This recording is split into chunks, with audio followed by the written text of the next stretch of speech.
Good morning all of you. तो आज हम जो पढ़ने वाले हैं CBDC central bank digital currency. ये क्यों चर्चा में बनी हुई है? क्योंकि अभी RBI सेंट्रल बैंक ने RBI में रिजर्व बैंक ऑफ इंडिया ने इसको एक पायलट प्रोजेक्ट के तौर पर कुछ बैंकों के लिए जारी किया है, जिसका वो उपयोग करके देखेंगे उसकी चुनौतियाँ क्या हैं, उसके लाभ क्या हैं। ये सब चीज़ें देखने के बाद डिसाइड किया जाएगा कि इसे लागू किया जाए या नहीं। तो देखते हैं CBDC आखिर होता क्या है। CBDC किसी भी राष्ट्र में क्या होती है, एक वैध करेंसी या फिर अपन कहें फियाट करेंसी, यानी फियाट करेंसी के आभासी रूप का प्रतिनिधित्व करने हेतु एक इलेक्ट्रॉनिक रिकॉर्ड या डिजिटल टोकन का उपयोग करती है। अर्थात दोस्तों, CBDC क्या है? एक फियाट करेंसी है। फियाट करेंसी क्या होता है, लीगल टेंडर क्या होता है, ये हम आगे समझने की कोशिश करते हैं। ठीक है, समझते हैं। तो पहली बात तो यही करंट न्यूज़ में क्यों बना हुआ है, क्योंकि सेंट्रल बैंक ने अभी हाल ही में डिजिटल करेंसी को लॉन्च किया है, मतलब पायलट प्रोजेक्ट के तौर पर। राइट, तो देखते हैं कि ये काम कैसे करेगी, तो किस किस में काम कर सकती है। तो central bank digital currency CBDC RBI governor है जो शक्तिकांत दास। तो RBI क्या करती है, अभी प्रेजेंट सिनेरियो देखें तो ये पैसे छापती है। क्या करती है, पैसे को इसने प्रिंट किया, प्रिंट करने के बाद अपने जो स्टेट गवर्नमेंट सेंट्रल गवर्नमेंट क्या करती है, पैसे छपवा के स्कॉलरशिप, सब्सिडी, स्टाफ सैलरी वगैरह दे देती है ना। तो इसका भी काम हो गया। इसी प्रकार अगर कोई लोन लेने के लिए आता है बैंक के पास, तो SBI वगैरह और भी वाणिज्यिक बैंक हैं, तो कमर्शियल बैंक, ठीक है, फाइनेंशियल डेवलपमेंट बैंक, जो भी बैंक्स होती हैं वो लोन के रूप में भी मनी दे देती हैं। इसी प्रकार से इन्वेस्टमेंट शेयर एंड बॉन्ड्स, तो वहाँ पर भी इसका लेन देन होता है। तो इस प्रकार से हमसे कह सकते हैं कि ये एक पूरा कार्य चलता है किसमें, प्रिंट में। तो समस्या क्या है? समस्या यह है कि जो प्रिंट करेंसी नोट्स है, इसमें बहुत सारा क्या लग जाता है, कॉस्ट आ जाता है प्रिंट छापने में, है ना। फिर पूरी मशीनरी का यूज़ करना है, फिर उसको ले जाना है बैंक्स में, बैंक से फिर पूरा सिस्टम बना हुआ है। तो अगर डिजिटल करेंसी होगा तो ये सारी चीज़ें क्या हो जाएंगी, सीधे एक क्लिक, कंप्यूटर पे एक क्लिक मारेंगे, सारी चीज़ें एक कमांड पर होती रहेंगी। तो इसलिए क्या है कि ई बैंकिंग, यानी तुमने इकोवेर प्लेटफॉर्म सुना होगा RBI का, तो इस प्रकार से ई बैंकिंग के थ्रू वो क्या कर सकती, transfer it two respectively partly. तो सुपर कंप्यूटर से क्या कर देंगे, कमांड देंगे, तो डिजिटल करेंसी क्या करेगी, ई बैंकिंग के थ्रू ट्रांसफ़र हो जाएगी इन लोगों के पास। ऐसे ही ये कार्य करेगी, तो सारे कार्यों में उपयोग हो जाएगा। अभी हाल ही में जो लॉन्च की गई है वो उसका मेन क्या है कि ये अभी यूज़ हो जाएगी और सेकेंडरी मार्केट में जाएगी। सेकेंडरी मार्केट क्या होता है, जैसे कोई कंपनी A है, तो कोई कंपनी अपने शेयर्स को कोई स्टॉक्स जो होते हैं उसमें, जैसे BSE NSE में क्या लिस्टेड करा देते हैं। लिस्टेड कराने के बाद वो जनता के लिए ऑफ़र करते हैं, तो ये सेकेंडरी मार्केट होता है। तो प्राथमिक तो ये हो गया कि ये इसको स्टॉक एक्सचेंज में, स्टॉक एक्सचेंज के बाद जो है वो होता है सेकेंडरी मार्केट, तो वहाँ पर लेन देन होता है। तो वहाँ पर इसका डिजिटल करेंसी का उपयोग हो सकता है। डिजिटल करेंसी का एक लाभ ये भी है कि इसकी जो मुद्रा है जो फिजिकल करेंसी की इक्वल रहेगी। ऐसा नहीं होगा कम हो गई या ज़्यादा हो गई, जैसे गोल्ड का हो जाता है, क्रिप्टो करेंसी का हो जाता है कि कभी देखा होगा बढ़ गई कभी घट गई, लेकिन ये नहीं होगा, ये फिक्स रहेगा। राइट, तो इसका प्रॉमिस किया था बजट में। देखो, ये हमारी वित्त मंत्री हैं निर्मला जी ने कहा था हम 2022 के बजट में इसको लाएंगे, और ये अभी आ गई है। राइट, तो ये तो हो गया इसका फंक्शनिंग बेसिक। अब जान लेते हैं कि मुद्रा के टाइप क्या होते हैं या मनी के टाइप क्या होते हैं। एक तो कमोडिटी मनी होती है, एक मेटेलिक होती है, पेपर या टोकन रिस्पेक्टिव या फियाट मनी होता है, बैंक मनी या डिपॉजिट मनी और क्रिप्टो करेंसी। तो यहाँ से ये इस टाइप के ये क्या है, प्रकार हैं। तो सबसे पहले क्या आया, जब लोगों के पास कुछ नहीं था तो वस्तु विनिमय प्रणाली चलती थी ना, कमोडिटी मनी चलती थी। एक व्यक्ति के पास एक वस्तु है, दूसरे व्यक्ति के पास दूसरी वस्तु है, वो इसकी ज़रूरत क्या ले लेगा, ये इसकी ज़रूरत का ये ले लेगा, इस तरीके से एक्सचेंज होता रहता था। इसे बोलते थे कम्युनिटी मनी, यानी वस्तु विनिमय प्रणाली के द्वारा लेन देन। फिर आपने देखा होगा जैसे कि भारत में कुषाण थे, है ना, कुषाण, गुप्ता, मौर्य, तो उनने क्या चलाई थी, कुछ धातु वाली मुद्राएं चलाई थी, सोने चांदी, ठीक है। कुषाण आहत मुद्राएं बोलते थे, तो वो क्या थी, मेटलिक मनी थी, राइट। तो मेटलिक मनी थी वो, पेपर या token currency respected Fiat money. तो इसको जानते हैं कि फियाट मनी क्या है, फिर इसको जान लेंगे, फिर लास्ट में क्रिप्टो करेंसी को देख लेंगे। तो सबसे पहले फियाट करेंसी को, फियाट मनी क्या होता है, तो फियाट मनी के लिए क्या होता है कि इसे हिंदी में बोलते हैं वैधानिक मुद्रा। इसको क्या होती है कि दो शर्तें एक साथ पालन करना होता है, मतलब दो शर्तें एक साथ पालन करनी होंगी तभी ये फियाट मनी कहलाएगी, यानी it must fulfil two conditions simultaneously, ठीक है। तो इस तरीके से दो कंडीशन फुलफिल करना होगा, कौन कौन सी, it must be in the form of physical currency coin, physical currency notes, virtual coin और digital coin, crypto coin which can measure value and simultaneously. और साथ ही साथ इसका मतलब क्या है कि पहली बात कि इसके लिए फिजिकल करेंसी जो है वो कॉइन में हो सकती है, फिजिकल करेंसी नोट्स में हो सकती है, वर्चुअल कॉइन या डिजिटल कॉइन, क्रिप्टो करेंसी, मतलब इसमें किसी भी फॉर्म में हो सकती है, ठीक है। तो ये कंडीशन फॉलो होना चाहिए कि वो क्या हो, इन मतलब फिजिकल हो या फिर हम कहें वर्चुअल हो, डिजिटल हो, क्रिप्टो कॉइन हो, कोई भी हो चलेगा। फिर दूसरी कंडीशन क्या है, it must B issue by the order of a king, queen और गवर्नमेंट और सेंट्रल बैंक।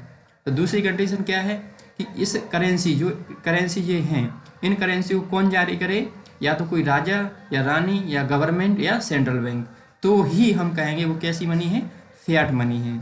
इसका मतलब क्या है कि फियाट मनी के लिए दो जरूरी है, एक तो मुद्रा का जो रूप हो वो हो, और दूसरा इशू करने वाला कौन है। तो इशू करने वाला कौन होना चाहिए, गवर्नमेंट, सेंट्रल बैंक, क्यून बैंक या खाने। तो हमारे यहाँ क्या है, आरबीआई जारी करती है, किसके बिहाफ पर, गवर्नमेंट के बिहाफ पर, राइट। तो इसके जारी करने के देखो रूल्स क्या है, तो money government issue all coins up to 1000 using powers of coin act 2011। तो जो कॉइन एक्ट है 2011 के अनुसार जो है गवर्नमेंट 1 से लेके 1000 तक के सिक्के जारी कर सकती है, क्या, सिक्के। इस पे किसके साइन होंगे, सिग्नेचर होंगे, one note signed by financial secretary with such. और नोट 1 रुपये का नोट जारी कर सकता है, लेकिन उस पर किसके साइन होने चाहिए, विद सचिव के, राइट, फाइनेंस सेक्रेटरी के। फिर क्या होगा, one note doesn't content I promise to pay bearer, मैं धारक को अदा करने का वचन देता हूँ। इस तरीके का नोट नहीं, 1 रुपये में नहीं लिखा होगा, आप देख सकते हैं, ठीक है। इसका मतलब क्या है कि गवर्नमेंट ऑफ इंडिया क्या कर सकती है, कॉइन्स बना सकती है और 1 रुपये का नोट बनाती है, किसके थ्रू, कॉइन्स एक्ट 2011 के अनुसार। वहीं आरबीआई क्या करती है, RBI issue currency notes other than bar note using the power of RBI act 1934। तो आरबीआई के पास ये पावर है कि किसके थ्रू, आरबीआई एक्ट 1934। तो आरबीआई एक्ट 1934 के अनुसार आरबीआई 1 रुपये से जो बड़े नोट्स हैं उनको क्या करती है, जारी कर सकती है, यानी मुद्रा का निर्गमन करती है। तो करेंसी नोट है गवर्नर साइन, इस पर किसके साइन होने चाहिए, गवर्नर के, जिस पे क्या लिखा होगा, आई प्रॉमिस टू पे बियर, मैं धारक को क्या अदा करने का वचन देता हूँ। तो ऐसे जो नोट्स होते हैं, नोट होते हैं, वो होते हैं आरबीआई जो मतलब जारी करती है।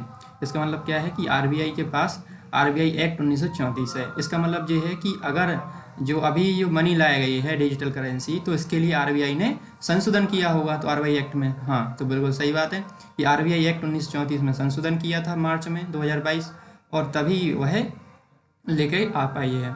तो इसको जारी किया है किसने, आरबीआई ने, राइट। तो आई होप कि ये समझ में आ गया होगा कि फियाट मनी क्या होता है, कि ये दो कंडीशन फुलफिल करना हो जाते हैं, किसके पास पावर होती हैं, गवर्नमेंट के पास क्या है और आरबीआई के पास क्या है, राइट।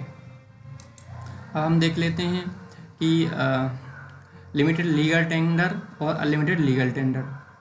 अच्छा, एक चीज़ और, यहाँ फियाट करेंसी है, लीगल टेंडर और होता है एक चीज़, लीगल टेंडर। लीगल टेंडर क्या होता है, मैं समझा देता हूँ कि लीगल टेंडर क्या होता है, कि लीगल टेंडर तो ये जो हम कहें कि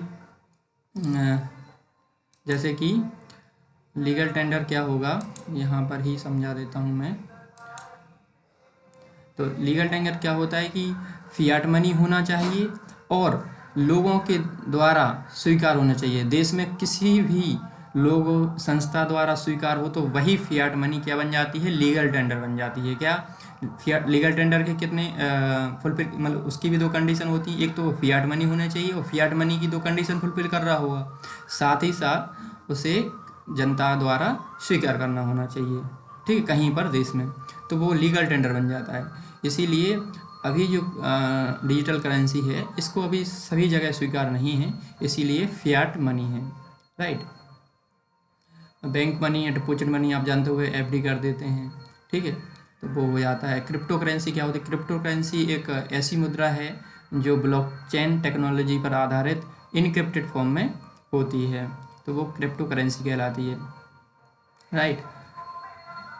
तो अब हम देखते हैं, हाँ, सीमित वैधानिक निविदा और असीमित वैधानिक निविदा, मतलब जो है एक हद से ज़्यादा छुट्टे पैसे स्वीकार करने के सामने वाला मना कर सकता है। इसका मतलब है कि छोटे रुपया हम एक सीमा तक ही दे सकते हैं। कौन सी थे? कॉइन्स एक्ट 2011 में ये लिखा हुआ है कि 1 रुपये या इससे अधिक से 1000 तक के नोट से मतलब हम पे कर सकते हैं कॉइन में। अगर 50 पैसे के हमारे पास सिक्के हैं तो 20 सिक्के यूज़ कर सकते हैं, मतलब 10 रुपये तक का हम पे कर सकते हैं। इसी प्रकार अगर 50 पैसे से छोटा कॉइन है तो 2001 के अनुसार 10 पैसा 25 पैसा आर नॉट लीगल टेंडर। 10 पैसा और 25 पैसा वैधानिक निविदा नहीं है, 50 पैसा वैधानिक निविदा है, मतलब स्वीकार नहीं होगी जनता के द्वारा 50 पैसे से कम। मतलब 50 पैसे से आपने देखा वो बहुत समय पहले 25 पैसे 10 पैसे चलते थे, उनको क्या कर दिया है, बैन कर दिया, क्योंकि वो फियाट करेंसी है ना कि लीगल टेंडर। तो लीगल टेंडर क्या है कि जनता द्वारा स्वीकार होना चाहिए। तो इनको कहाँ तक, 1000 तक तो 1 रुपये वाला और 50 पैसे वाले कहाँ तक 10 रुपये तक स्वीकार हो सकते हैं। ये लीगल है कॉइन्स एक्ट 2011 के अनुसार। वहीं अनलिमिटेड टेंडर क्या होता है? सच नॉट रिस्ट्रिक्शन, जो नोट होता है उस पर कोई रिस्ट्रिक्शन नहीं है। आरबीआई एक्ट 1934 के अनुसार section 26 every bank note is legal tender is in India. जो भी बैंक नोट जारी करती है वो लीगल टेंडर होता है। They can be used for settling my amount of डेप्ट in India. Lender can't refuse to accept it. अगर किसी को हम पे कर रहे हैं तो कोई इसे अस्वीकार नहीं कर सकता।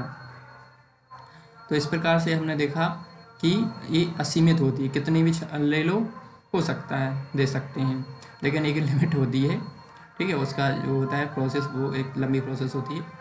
खैर, तो इस प्रकार से हमने देखा कि ये अभी आरबीआई ने जो चलाया है वो चरणबद्ध तरीके से कार्यान्वित रणनीति है, ठीक है। इसमें क्या जोखिम है, क्या लाभ हैं, इसके बारे में अभी आरबीआई देखिए, जैसे पिछले अक्टूबर में, मतलब अक्टूबर में क्या हो गया था कि आरबीआई ने एक सेंट्रल मतलब सीबीडीसी या ई रूपी जारी करने के उद्देश्य विकल्प लाभ जोखिम की गणना की थी। उसी के आधार पर इन्होंने क्या किया था कि सरकार ने मार्च में भारतीय रिजर्व बैंक अधिनियम 1934 में आवश्यक संशोधनों को मतलब अधिसूचित किया। इसमें एक पायलट कार्यक्रम चलाने और बाद में सीबीडीसी जारी करने का मार्ग प्रशस्त हुआ। जो एक्ट में संशोधन किया उसी से ये आगे बढ़ा। इसी तरह मोटे तौर पर कह सकते हैं कि लोग क्या कर रहे हैं, वित्तीय समावेशन को बढ़ावा देने और भौतिक नकदी प्रबंधन से जुड़ी परिचालन लागत को कम करने के अलावा ई रुपये से निपटने का प्रयास करेगा। तो आई होप कि ये सारी चीज़ें आपको क्लियर हो गई होंगी। तो अगर अच्छा लगे तो comment please and like share subscribe. Thank you very much.